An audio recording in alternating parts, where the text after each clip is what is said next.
A prisoner locked away for over 3 decades, his face hidden beneath an iron mask, his identity so dangerous that even uttering his name meant death. Was he a secret twin of King Louis XIV, a fallen noble who knew too much, or something even more shocking? For centuries, historians have searched for answers. Today, we uncover the chilling truth of the man in the iron mask. In the autumn of 1669, under the dim glow of the moon, a carriage rumbled down the lonely roads of Provence. Rain had soaked the dirt paths, turning them to mud, slowing the progress of the convoy. Inside the carriage sat a man, silent, composed, and hidden. His face was obscured beneath a black velvet mask. This prisoner was no ordinary criminal. He had no trial, no official crime recorded against him. Yet he was being transported under the highest security, with an armed escort fit for a traitor to the crown. At the head of the convoy rode Benigno d'Auvergne de Saint-Mars, the governor of Pignerol prison.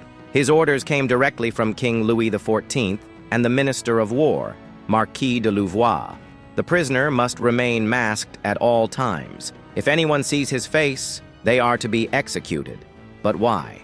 Saint-Mars did not ask questions. He had served the king long enough to know that some secrets were best left undiscovered. His prisoner's name had already been erased from history, and soon, so would his face. The prison at Pignerol was unlike any other in France. Built on a rocky cliffside near the Italian border, it housed only the most dangerous or inconvenient enemies of the state. When the prisoner arrived, he was placed in a solitary cell, deeper in the fortress than even the traitors and spies. He was not treated like a common criminal. His cell was well furnished, with a fine bed, books, and meals fit for a nobleman. But he was never allowed to leave. His guards were ordered never to speak to him.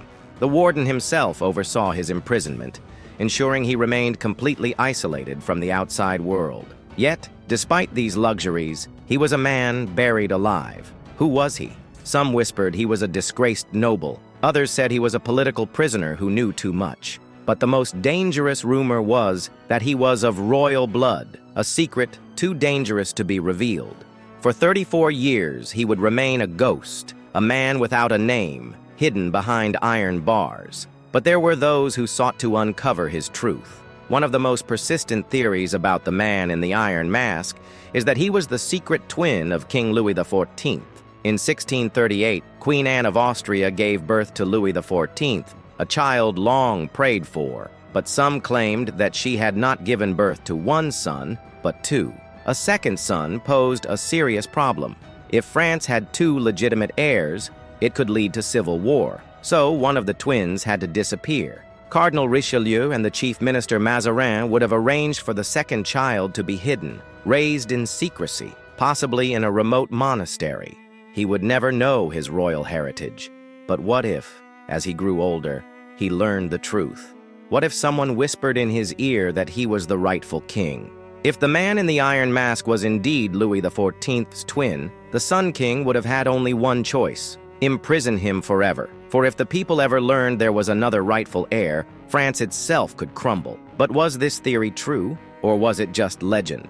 One winter evening in 1687, a young prison guard named François Lemoine was delivering food to the masked prisoner when he noticed something hidden beneath the tray, a piece of parchment. His hands trembled as he read the words. "To whoever finds this letter, know that I am the son of a king. My name has been stolen, my life erased. I beg you, deliver this to the outside world." Lemoine's breath caught in his throat. He knew what this meant. If Saint-Mars discovered the letter, he would be executed. That night he sat in his chamber, staring at the letter by candlelight.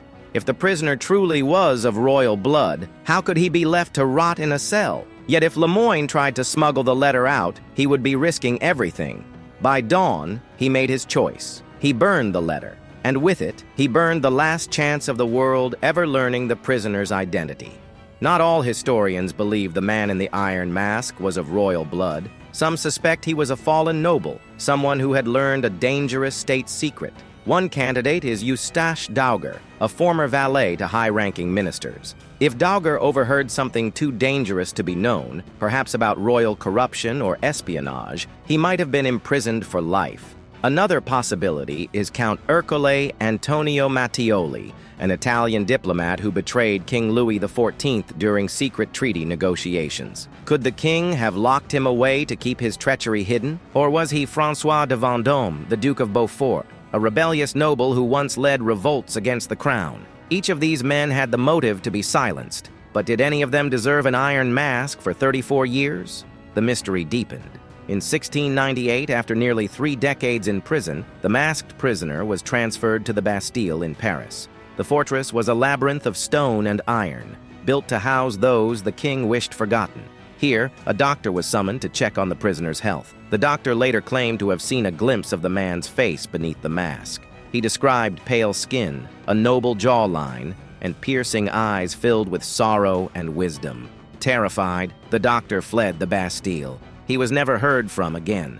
Did the prisoner tell him something? Did he reveal his true identity? If so, the doctor took the secret to his grave.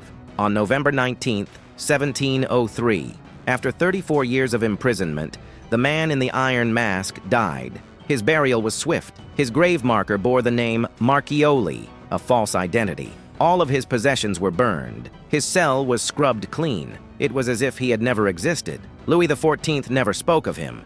But the question remained, who had he been? Epilogue. The truth buried in silence. For centuries, historians have searched for answers. Voltaire claimed the prisoner was the Sun King's twin brother. Alexandre Dumas immortalized him in The Three Musketeers, turning his legend into one of France's greatest mysteries. Others argue he was simply a man who knew too much, a prisoner of state whose identity could never be revealed. But one thing is certain. His face was so dangerous that it had to remain hidden for life. Why? Did Louis XIV fear a challenge to his throne? Did he imprison his own brother to protect his rule? Or was the man in the iron mask simply a forgotten soul, erased from history? The Sun King took the truth to his grave, and so the mystery of the man in the iron mask remains one of history's greatest unsolved riddles. What do you think? Was he a lost prince, a fallen noble, or something even more shocking? Share your thoughts in the comments.